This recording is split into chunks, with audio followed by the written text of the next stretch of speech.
Smart saving plan తో మీ ఆత్మీయులకు ఉజ్వలమైన సురక్షితమైన జీవితం అందించండి. టాటా ఏఏతో ఇది సాధ్యం.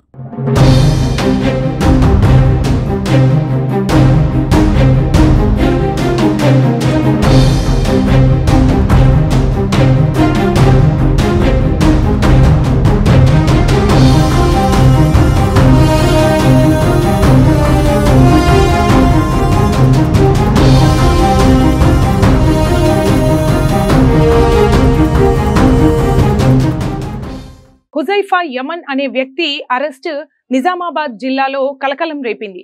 బోధన్ కి సంబంధించిన ఈ వ్యక్తిని అరెస్ట్ చేయడం జరిగింది.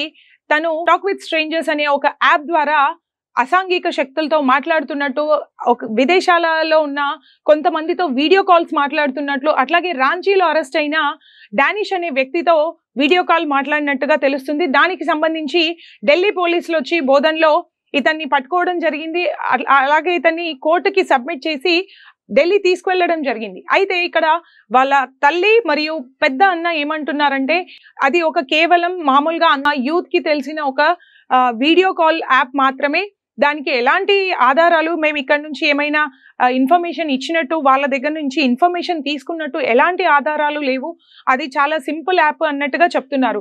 మా కొడుకుకి ఏం తెలియదు, జస్ట్ అడిగి మాట్లాడి అప్పచెప్తాము అని అన్నారు, అదే ఉద్దేశంతో మేము పంపించినాము అన్నట్టుగా వాళ్ళ తల్లి చెప్తుంది.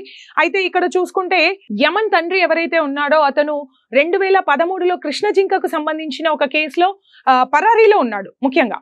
అయితే ఈ 2013లో అతను పరారీలో ఉన్నప్పటికీ వాళ్ళ దగ్గర ఉన్న రైఫిల్ కి లైసెన్స్ ఉంది అని చెప్తున్నారు. ఆ రైఫిల్ ని ఇప్పుడు సబ్మిట్ చేయడం జరిగింది అని చెప్తున్నారు. ఇదిలా ఉంటే 2013-14లో పెద్ద ఎత్తున 70 మంది వరకు బోధన్ నుంచి దుబాయ్ వెళ్ళినట్టు, అక్కడ రాడికల్ కి సంబంధించిన ఒక ట్రైనింగ్ తీసుకున్నట్టుగా తెలుస్తుంది. అయితే ఈ ట్రైనింగ్ విషయం మనకు భద్రతా బలగాలకి తెలిసి ఇక్కడ గాలింపు చర్యలు చేపట్టడంలో కొన్ని మదర్సాల నుంచి మతపరమైన బోధనలు చేస్తున్నారని అండ్ వీళ్ళకి ఫండింగ్ వస్తుంది అనేది తెలిసింది.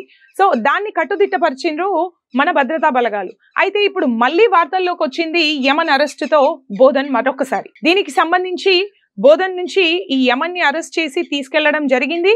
అయితే దీనికి సంబంధించి ఇంకా ఎలాంటి ముందు ఎంతమంది ఇక్కడ నుంచి వస్తారు అనేది ప్రశ్నార్థకంగా మిగిలింది. ఎందుకంటే ఇంతకుముందు మనం చెప్పుకున్నట్టు 2013లో బోధన్తో పాటు ఇక్కడ నిజామాబాద్ ఆటోనగర్ లో అండ్ ఆర్మూర్లో కొంతమందిని అరెస్ట్ చేయడం జరిగింది.